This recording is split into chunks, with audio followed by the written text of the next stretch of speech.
We're in open session, Your Honors. Thank you very much. We will render a ruling on the request made by the prosecution. The prosecution made a request for protection in court protective measures for witness 604 by their filing of the 28th of August 2014. In the request, they asked for image and voice distortion, use of pseudonyms, in-camera sessions and redactions to public records when necessary to prevent identification. As requested by the Chamber, the defense for Mr. Ruto and Mr. Sang, as well as counsel for victims, made oral submissions this morning.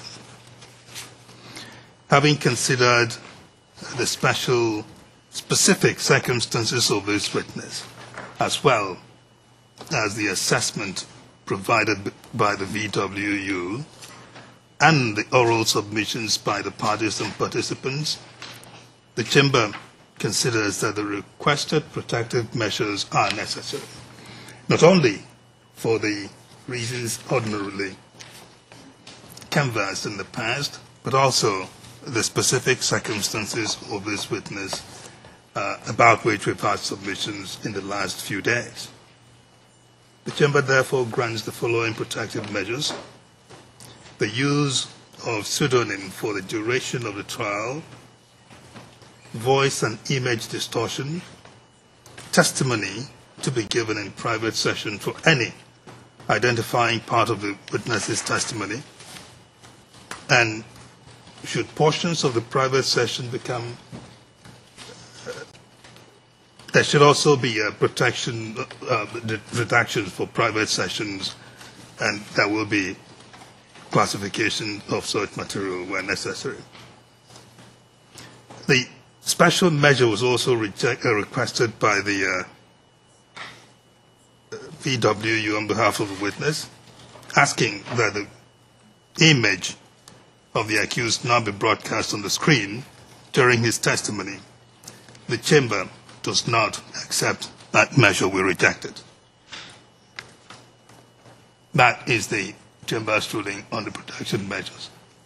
Can we now bring the witness in? Yes, Mr. President. I will bring the witness in.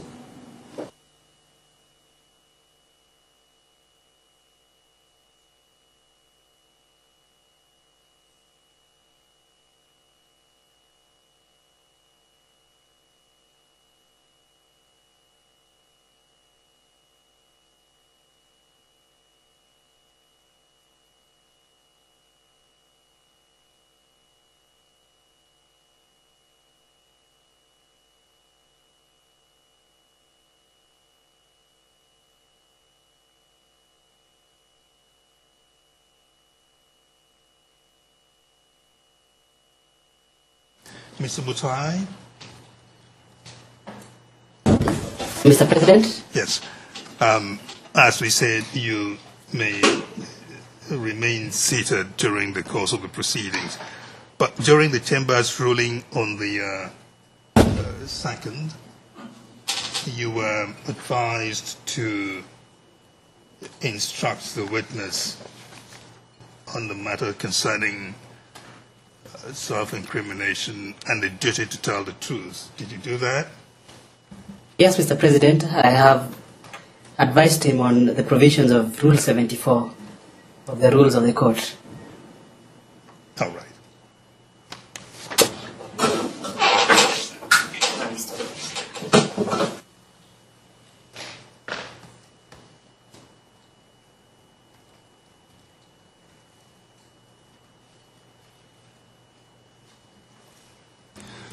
Your Honour, perhaps while the witness is being brought in, may I also remind the Chamber of the necessity to remind the witness of Article 70. As the Chamber is aware, the prosecution has not had the opportunity to prepare this witness, so we have not given any warnings as the witness refused to meet with us. That is part of what we're going to do anyway. Thank you very much.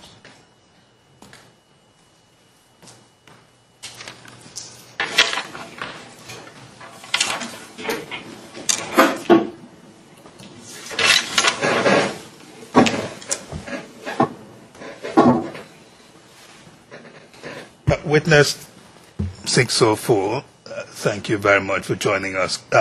Court officer, can you administer the oath, please? Yes, Mr. President. Sorry. You can proceed. Read loud. I solemnly declare that I will speak the truth, the whole truth, and nothing but the truth. Thank you very much, witness, for joining us in our search for the truth in this case. I don't know whether you have been following the proceedings when it was in the public session, but one thing that I tell every witness that comes to court is that this court belongs to them. This is your courtroom. It belongs to the international community of which you're a member. So we want you to feel completely at home, as if you are in your own home. This is yours. The way we do the work is through questions and answers. There will be lots of questions, hopefully not too much of it. But the way the proceedings work through questions and answers, the lawyers will be asking you the questions and you will be doing the answering. The questions begin with the prosecution counsel, who would ask you questions in examination in chief. The defense counsel would also take turns asking you questions in cross-examination. The defense counsel in this case would be counsel for Mr. Sang, Mr. Kigen Katwa, and also counsel led by Mr. Kigen Katwa, and counsel for Mr. Ruto, led by Mr. Kan. They would take turn asking you questions. The victims' counsel, normally, if they applied for opportunity to ask witnesses questions, we will consider the matter at the time. So the prosecution, at the end of the questions from counsel for Mr. Ruto and from Mr. Sang, the prosecution may also ask you questions in re-examination. Generally, that is how the matters go, but it is also from time to time in cases where a witness, if there's an application made in the course of a witness's testimony by the person who's asking questions in chief, in this case that would be the prosecutor, if they have a reason to say, well, the witness is a hostile witness to them, and that is a special terminology in law, and then they may make an application then to cross-examine the witness. So the person who called you may end up cross-examining you, as the case may be. In the particular circumstances of your case, in light of the litigation or the arguments that were made in the last few days, we do not know whether the prosecution may make that application, but it is something I thought I should point out to you as a possibility. In all of this, as I said, there will be questions from you, from the counsel to you, and you have to answer them. The lawyers are doing their job. I thought I should stress that. Their job is not here to abuse you, and when occasionally you watch movies and you see courtroom dramas, you see, lawyers beating up on witnesses, being very aggressive. That is in the movies. It doesn't happen in this courtroom. We do not allow it. We do not allow lawyers to behave like that. So we will make sure that you are treated respectfully by the lawyers who ask you questions. Do not get overly concerned about the fairness of the question, whether or not this lawyer is being fair, whether they're attacking you unnecessarily personally. This is part of our job in making sure that you are treated fairly and respectfully. So, listen carefully to the questions asked of you. Make sure you understand the particular question that you have been asked. Think about the answer you need to give to that question and give it. Give that answer. If you basically work with that as a guiding principle, you will be doing well and reducing any stress to you. Just listen to the question, understand the question. If you have the answer, you give it. If you don't have the answer, you say so. Now, you have been administered the oath by the court officer, and you promised to tell the truth and nothing but the truth. That is all, really, that we require of you. It's just that simple. Tell the truth and nothing but the truth. Try not to engage in guesswork. Do the math in the facts. 1 + 1 = 2. Your job is not to give us that 2. Your job is to just give us the 1 and the 1 and the 1. At the end of the day, the lawyers would argue whether or not it adds up to 2 or 3 or 4, and we will come to the conclusion of that. So try not to jump and draw inferences if you can. Stick to what you know for a fact and let the lawyers and the judges do the interpretation of those facts at the end of the day. We are more interested in what you perceived personally, either what you saw yourself or what you heard directly that's relevant, or what you, if it's about your feelings, your own feelings, what we want. We don't want you to the extent possible, be bringing in hearsay, what others said, and that sort of thing. Try to keep those to the minimum. Now, I'm sure the court officer has advised you that the prosecution had applied for special measures to be given to you, and we have granted those special measures. Again, part of all that is to enable you feel at ease in testifying truthfully. We have given you certain protection measures, like your image, your face would not be broadcast to the public. Your voice also will not be directly broadcast to the public. So what happens is there is some technology we have in the courtroom that will distort your facial image that people may see on TV. They may not. The idea is to ensure that people don't know who you are. That's all the public. The same thing would happen to your voice. And we're not using your name directly. We're using pseudonym, witness 604. No one knows, members of the public, that is who you are, the name, the real name attached to the pseudonym 604. And we are in private, we will go into private session for certain critical information that may reveal your identity. Now, the reason I'm telling you all of this is it's important for you also to watch out, because we will not be in private session all the time. There are times when we will be in public session. That means members of the public will be hearing your testimony.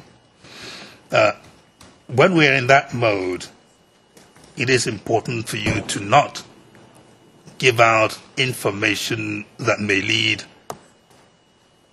people in the public who may know who you are.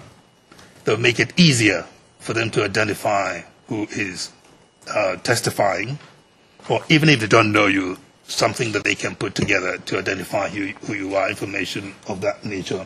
You should try to refrain from giving when we're in the public session. It does not mean that you will not give this sort of information. It only means that if it is necessary to give it, you will need to let us know. We will go into private session for that. And that brings us to something that's very important that we do here. There are, apart from the judges you see and the lawyers who will be asking you questions, we have interpreters and court reporters who are also helping to keep a record of these proceedings. Without them, we cannot do our work successfully. But we also try to make it easy for them, try to speak in a moderate pace, to not speak too fast, also not too slow. There is something we call the 5-second pause. That is a pause that we require of witnesses, or anyone indeed who is speaking in court. A pause that needs to be observed between the person who asks you a question and you beginning to answer it. Mr. President, I do apologize. I don't know if the audio is being relayed to Nairobi. The screens have frozen on our side, and I just wanted to make sure that they are working in Nairobi so the witness can hear what instructions and advice you're giving. But our screens, our monitors are frozen on the video link. Yes, I am, Mr. President. You can hear the audio. Yeah, I am. I hear you. Thank you very much. So what I was saying is it is important for you to observe, count in your mind 5 seconds, 1, 2, 3, 4, 5, something like that, before you start answering the question. Are you still with me? I am still with you, Mr. President. Thank you. The need for that is to avoid two people speaking at the same time, because the court reporters and the interpreters hear you and me only through their headphones. And so it's only when one person is speaking at a time that they're able to understand what is being said. If you have two people jamming the microphone, speaking at the same time, they will not be able to do their work very well. So it's always important to free up that space, the 5-second pause, before you start speaking. The lawyers also will be observing that rule. It's a rule that we require. It is very, very important, and that's why I spend so much time on the matter. So generally, this is the advice that I give every witness. But in your case, I'm required to also advise you of the provision of Article 70 of the court's statute. Article 70 makes it an offense to give false testimony. That means, again, what I told you earlier, which you've undertaken to do, you must speak the truth at all times, nothing but the truth. If you do not know the answer, you say so. If you do no longer remember, you let us know. I should also tell you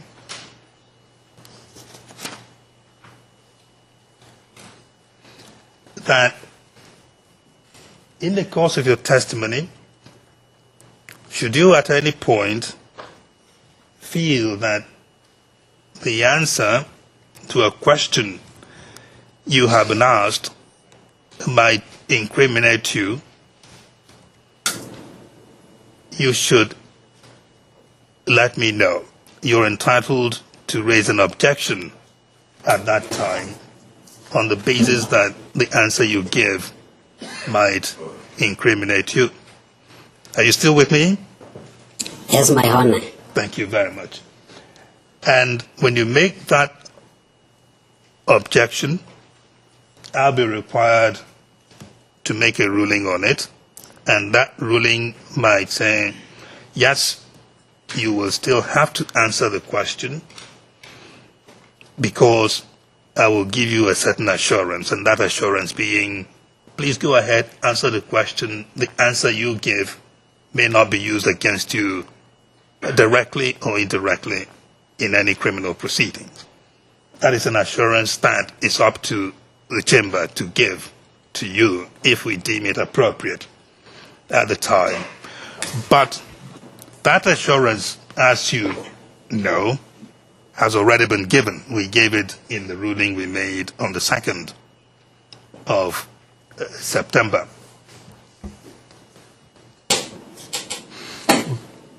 Nevertheless, if you feel a need to, again, raise the concern that an answer may self-incriminate you, feel free to do so. Your lawyer as well, Mr. Mutai. Mr. Mutai, you there? I'm there, Mr. President. Thank you. Your job is also to assist in that regard. That is, in fact, your primary responsibility, and that is why you are retained. When that objection is raised, as I said, we will consider it, but in our ruling of 2 days ago, we gave that assurance. We also, witness, indicated that the evidence you will give in relation to any part that may raise questions about self-incrimination will be given in private session so that it is not broadcast to the public. We've also indicated that your identity is being protected.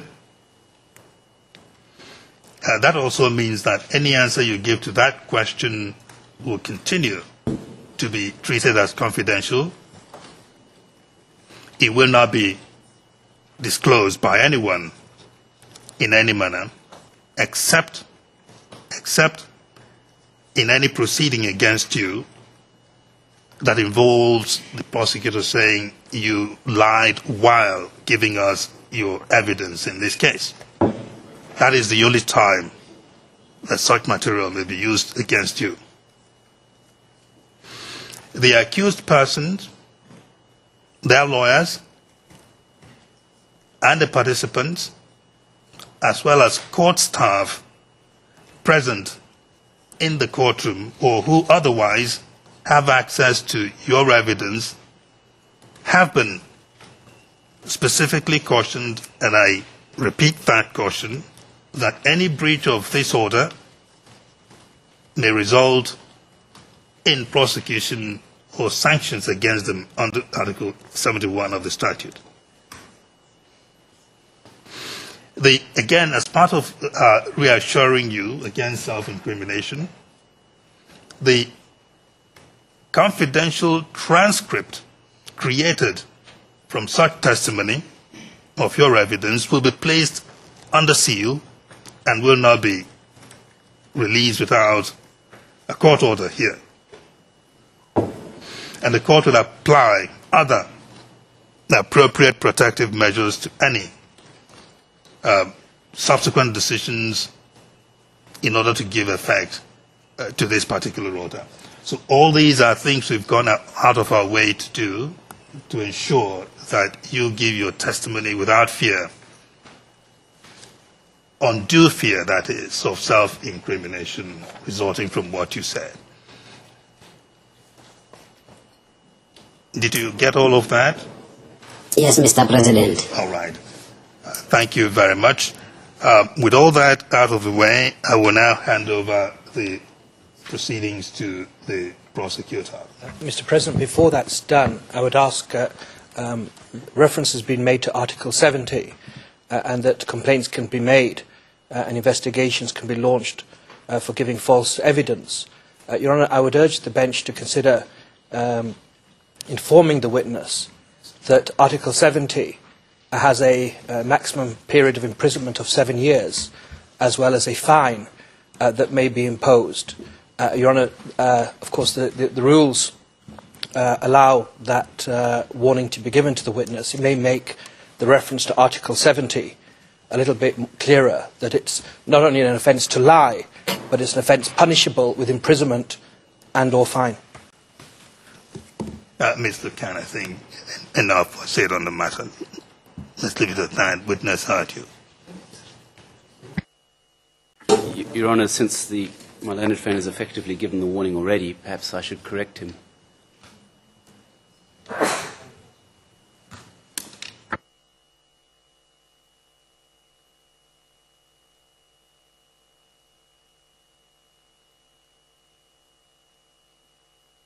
All right, we will, because of the video has been frozen for so long, it makes the court officer should try and attempt to reconnect it.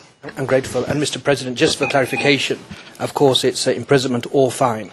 But Your Honour, the reason I raised it was simply the terms of the rule that made it a mandatory obligation for the witness to be warned of the provisions of Article 70 and the consequences of a potential consequence of breaching those requirements and giving false evidence. Your Honour, ordinarily the bench hasn't required it because all of that is explained to the witness, we're told, and undertakings are given. But because that doesn't seem to have been the case, I was just trying to be cautious and advising that the witness be informed. I just wanted to explain my position. I'm grateful. We gave the specific direction, didn't we, to the council? Mr. Mutai? Well, Yes, directly given, Mr. President. Your Honour, I think my learned friend didn't refer. He didn't say that he had given the instruction under Article 70 in the terms that are required in the rules, but I'll say no more. Mr. Mutai, what's the situation? Mr. President, I explained to the witness about the provisions of Article 70, the penalty under Article 70, Sub-Rule 3. That is the possibility of 5-year imprisonment or fine, and also the provisions of Rule 74 on self-incrimination. All those have been explained to the witness. I thought I understood the matter in that way. Mr. Steinberg, you were saying something? Well, although the record hasn't correctly captured it, Mr. Mutai has clarified the penalty is not in fact 7 years, but 5 years. I don't think the record said fine, but I understood Mr. Mutai to say 5 years or fine. All right, let the court officer redial the line and then we'll proceed. Yes, Mr. President, we will redial right now.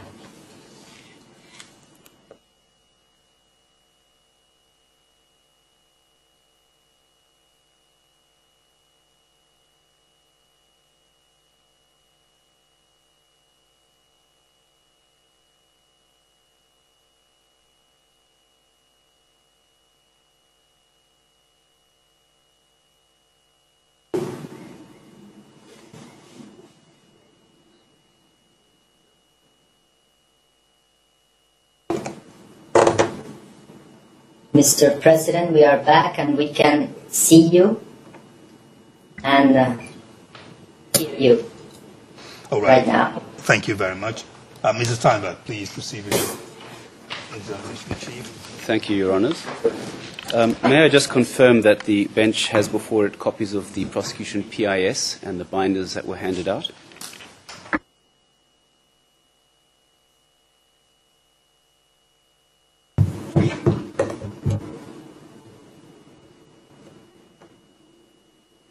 How many binders do you hand up? It should be one for each judge, Your All Honour. right, yes. Your Honour, the PIS form has also been provided electronically to the CMS representative at the remote location. I understand that for security reasons they propose to show it to the witness in electronic rather than printed form. And may I start by then asking the CMS to call up the PIS and in particular the page 5 of that document.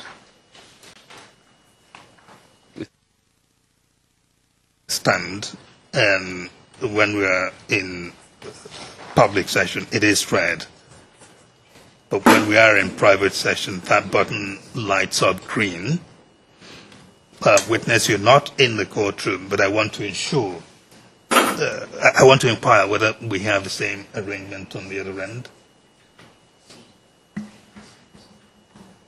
Mr. President, if I may intervene. We're now in public session, but yes. Yes, we have the same arrangements in the sense that everybody here can see in the transmission whether we are in closed session with the CS initials, private session, PS initials, and no initials at all, means that we are in open session, and this has been explained to the people that are here. Yes, and the witness understands it? Yes, Your Honor. All right. So watch out for that system, witness, and so that also, you will hear announcements being made by court officers when we're going into public session and when we're coming out and going into private session.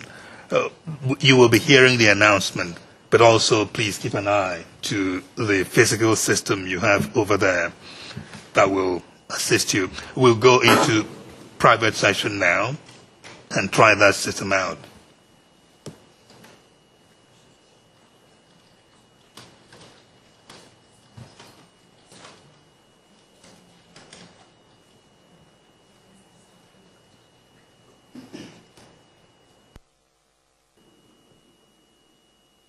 We're in open session, Your Honors. Thank you, Mr. Witness. Are you with me? Yes, I'm with you. Have you now had an opportunity to peruse the personal information which appeared on the PIS sheet displayed to you on the screen? Yes. Yes. And what are your observations, if any, on that information? Is it correct, or is there anything you would like to change?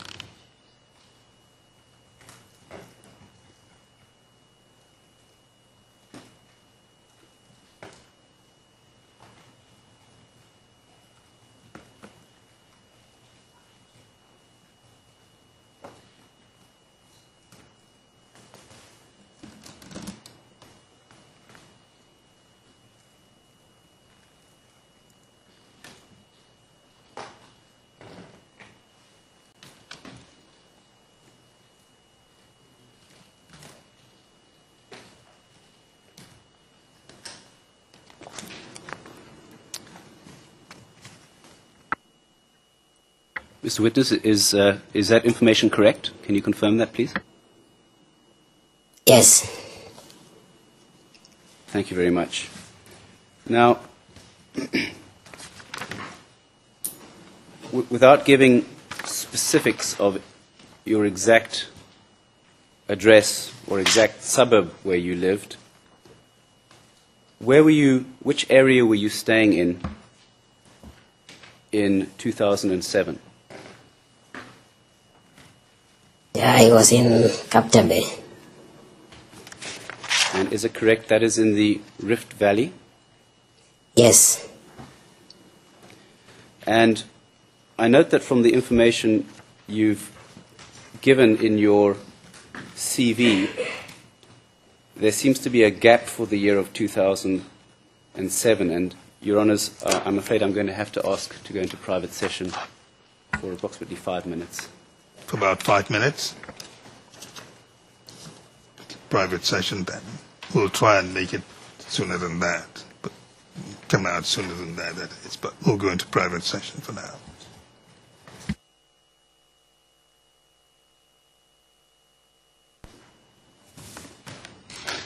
We're in open session, Your Honours. Thank you. Mr. Witness, can you please tell the court what was the atmosphere like in Turbo in the months leading up to the 2007 election? The tension was very high towards general election. And in particular, what was the atmosphere like amongst PNU supporters in Turbo at that time? There was a kind of hatred between the PNU supporters and the ODM supporters. Just to make sure I heard you correctly, did you say a kind of hatred? Yes. And in general, which ethnic groups were supporting the PNU and the ODM respectively in Turbo at that time? The PNU supporters were majorly from the Kikuyu community. And then for the ODM, we had the Kalenjins, the Luyas, and the Luos who were found in Turbo. And tell the court, please, well, firstly, is it correct that there were some Kalenjins who supported the PNU, although the majority supported, as you say, the ODM? Is that correct? Yes, there were some Kalenjins who supported PNU. And what was the attitude of the Kalenjin minority towards those Kalenjin people who supported the PNU? Can you take that question again? Yes, I think it's been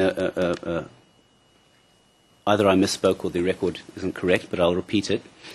What was the attitude of the Kalenjin majority who supported the ODM towards those Kalenjin members who supported the PNU?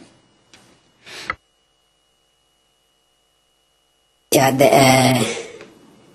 the majority had negative attitudes toward the minority who supported PNU.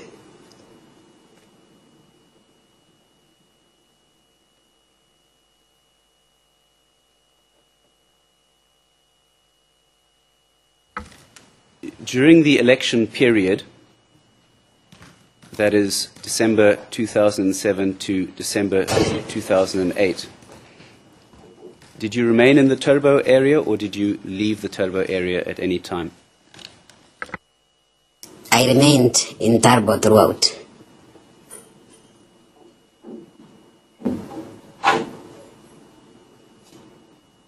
You're on a private session, please, for approximately 5 minutes. I need to get some details of a relative of the witness. Private session.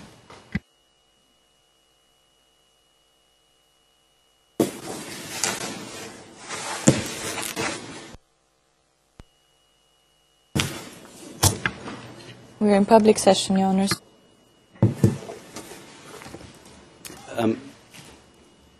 Mr. Witness, at the time of the 2007 election, which electoral district did Turbo fall under? Eldoret North. And who was the PNU candidate for Eldoret North?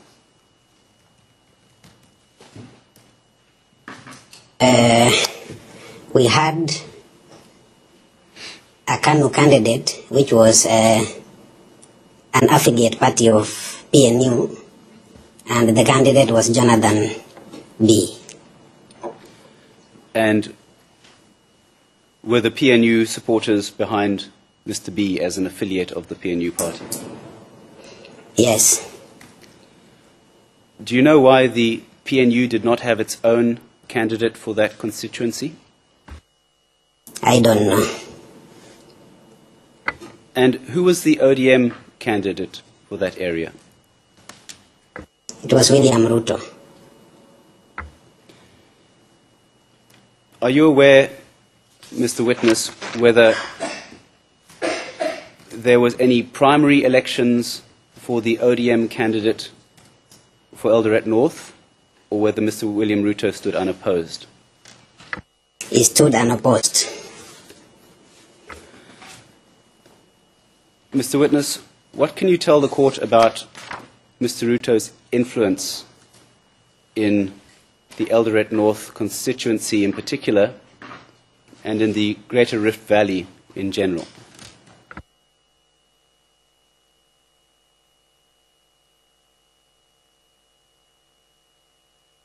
I can say that he is among the leaders that are elected from Rift Valley in general, and I can say that the community, or the Kalenjin community, we rely so much on him as the appointment, since almost every community in Kenya has their appointment. And can you perhaps elaborate on what you mean by point man? Yeah, when I say point man, I mean that politically in Kenya, of late we are seeing that it is coalitions which forms the government. So, and before coalitions are being formed, there is some MOUs or memorandum of understanding, those pre-election agreements. So, for the people from Rift Valley, the leader now at the present is William Ruto. All right. I'd like to concentrate or focus your attention, if I can, not on the present, but on the period leading up to the 2007 elections. Before you do, the witness, I want to make sure that what you say is clearly captured on the record. So there is MOU, or Memorandum of Understanding. And did you say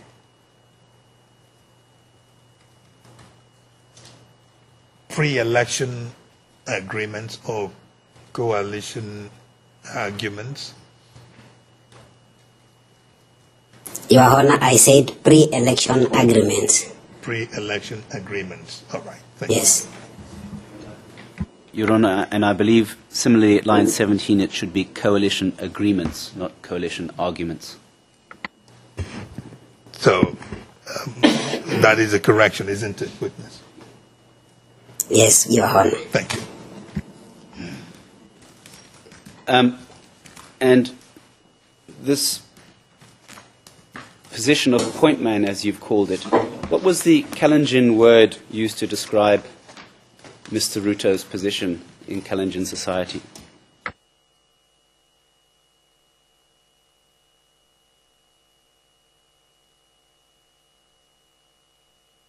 For sure, there is no such a name that is used.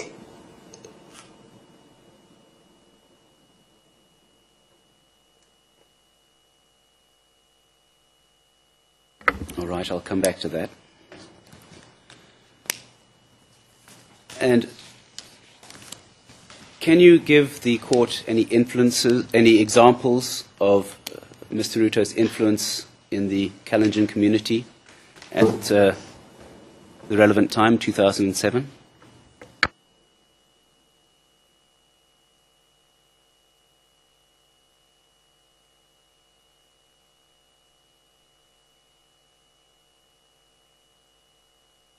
Did you understand the question, Mr. Witness?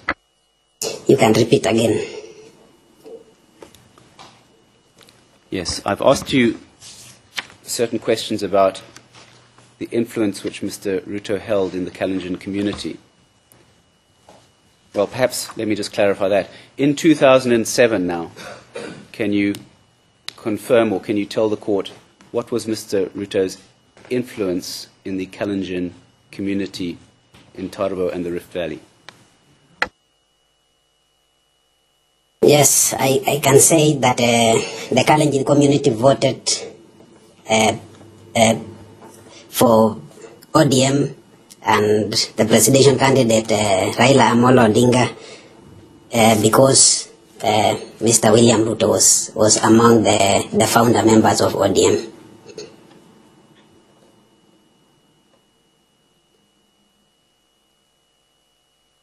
Are you able, Mr. Witness, to give the court any examples of Mr. William Ruto's influence in the Kalenjin community in the period leading up to that election?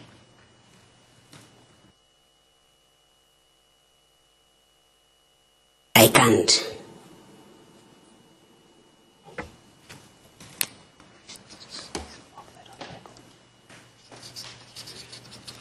Thank you.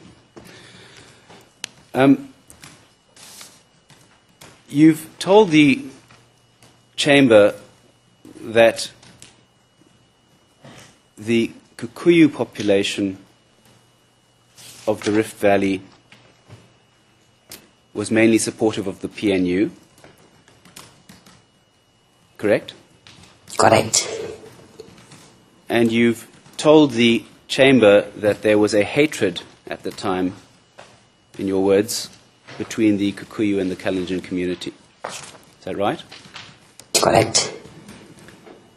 In the lead up to the 2007 elections,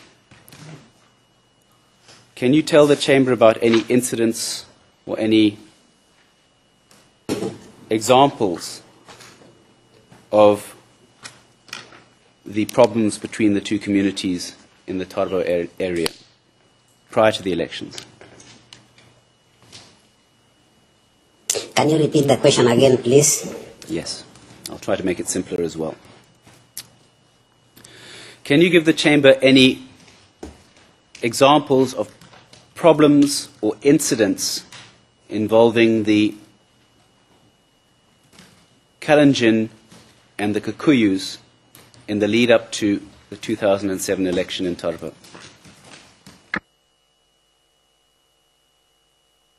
There was no problem before the elections.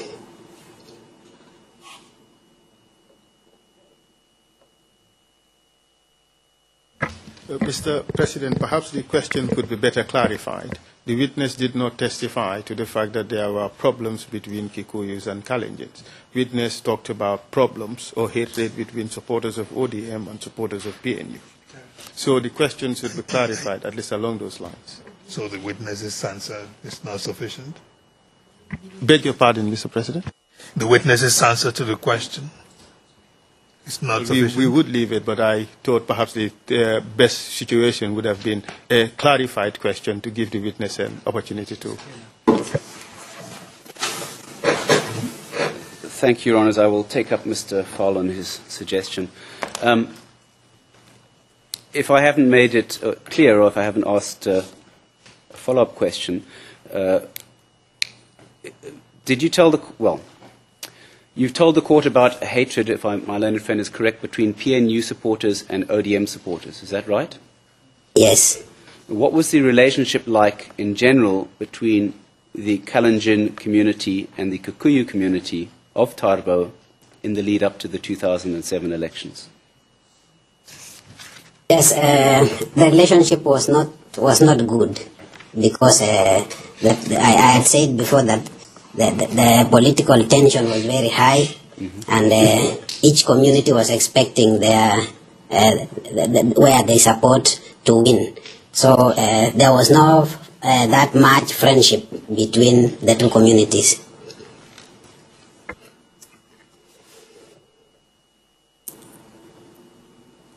And are you aware of any occasions where any public statements were made in relation to the relationship between these two communities? I'm not aware. Your Honour, may I briefly go into private session? I wish to ask one or two questions about the witness's capacity at the time of the lead up to the elections, which may be identifying. How long? Not more than 2 or 3 minutes, Your Honours. All right. We go to private session.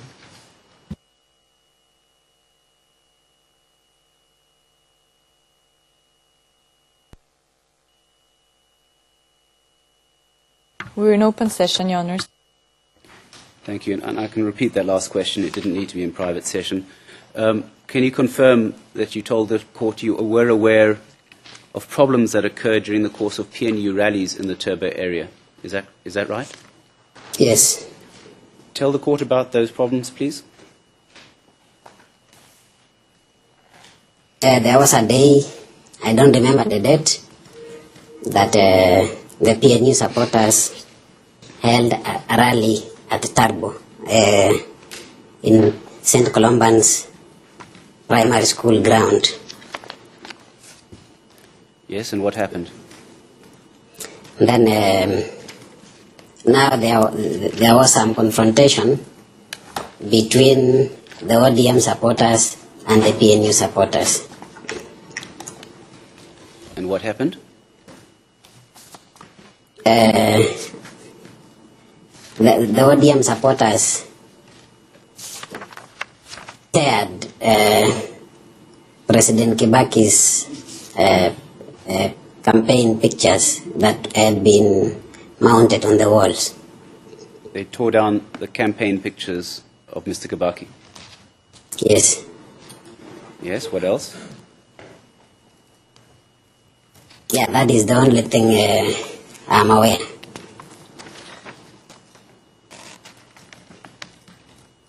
You spoke in your previous answer about confrontations between the ODM supporters and PNU supporters.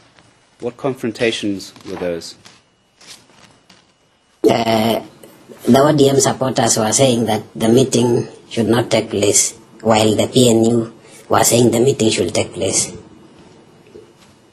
Yes, and what happened during the course of that confrontation?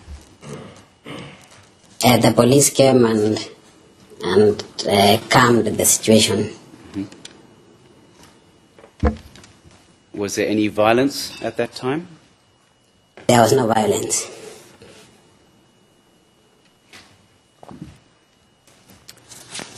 Very well. Now, did you ever attend any rallies held by the ODM? I never attended. You've told the chamber that Mr. Ruto was the ODM candidate for the area. That's Eldoret North. Did you ever hear Mr. Ruto speaking publicly during the campaign period? I didn't hear him. Were there any other occasions other than political rallies where you heard Mr. Ruto speak, where you were present when Mr. Ruto was speaking publicly? No.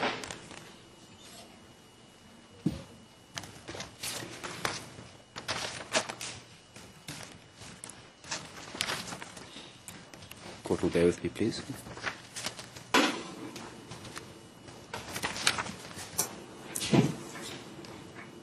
All right. I'll come back to that point in a moment.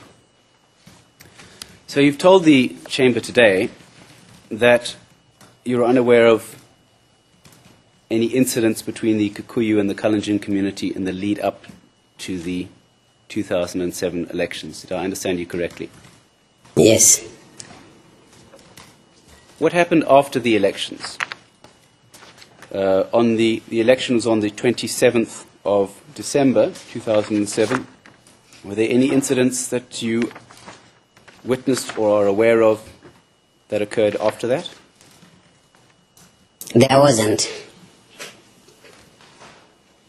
Let me just clarify, because I've actually asked you two questions. Did you witness any incidents after the 2007 elections between the Kalenjin and the Kikuyu communities in Turbo or around Turbo? I didn't.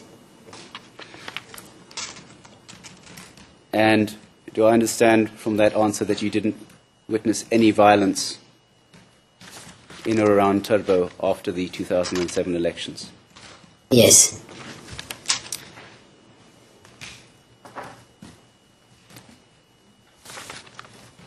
Were you aware of any violence taking place that you did not personally witness?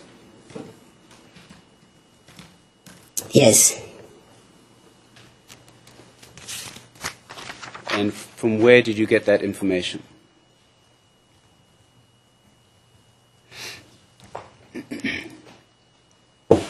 Yeah, I had people saying, and also, yeah, I had people saying. Saying what, Mr. Witness? Talking about the violence that had happened. Who are these people?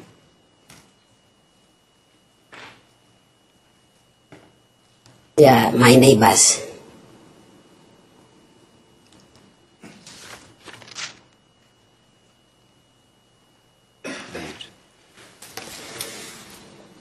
Your Honor, I wish to discuss a few names that may be identifying. I wonder whether I might go into a private session again for 3 or 4 minutes. Private session.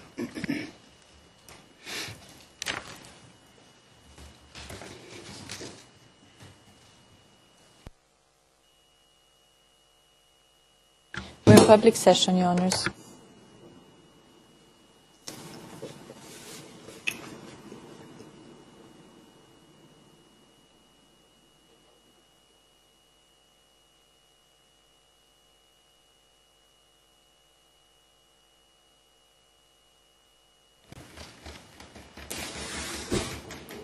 You referred a while ago, Mr. Witness, to a negative attitude towards... Bear with me, please.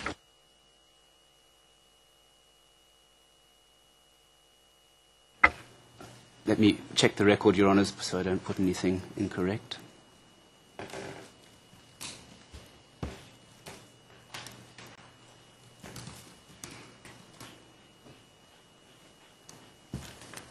Yes.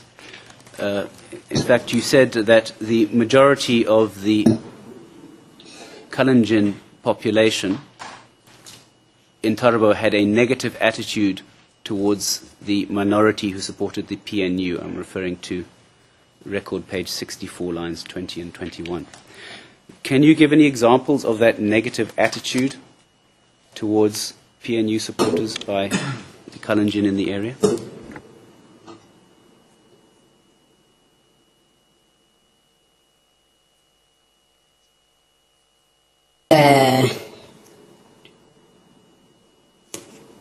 I can say that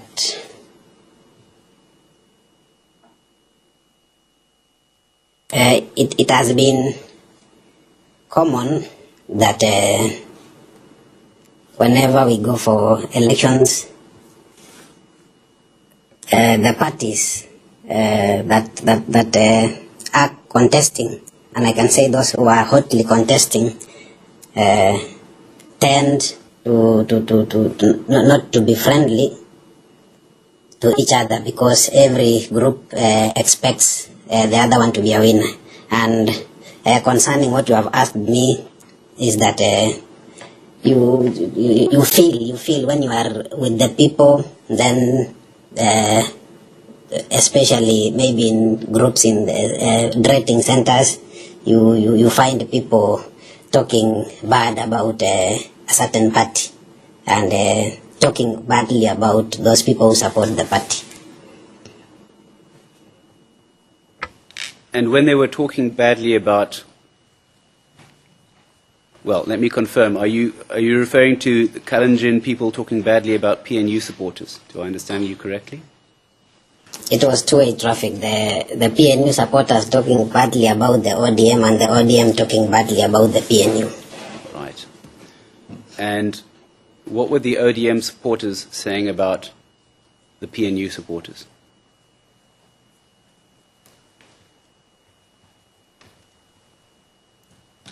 Okay, yes.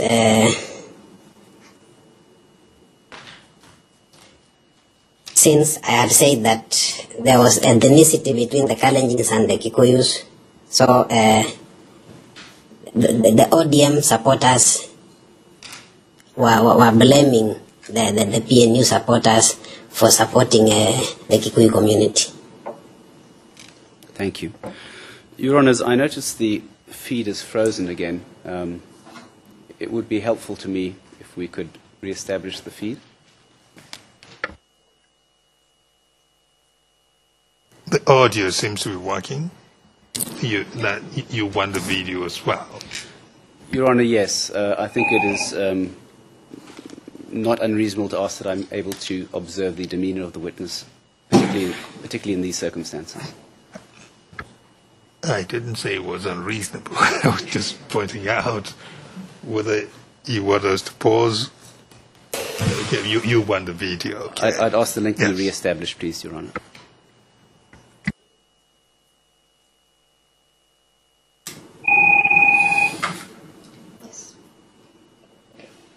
We will redial, Your Honor.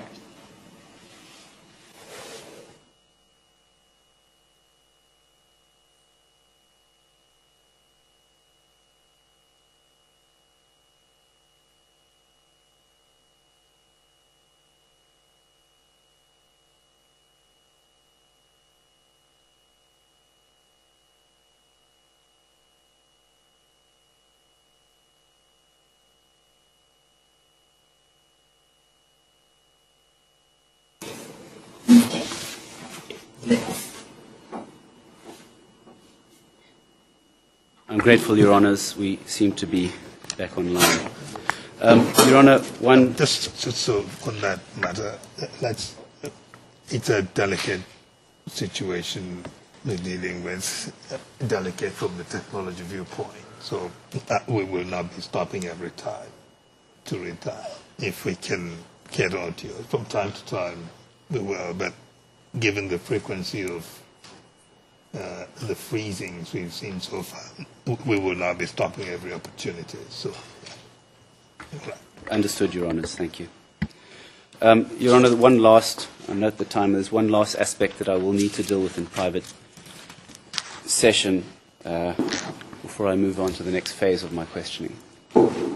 May I ask then private session for no more than 5 minutes? That takes us then to lunchtime. Hopefully, yes, Your Honours. All right, we'll go into private session.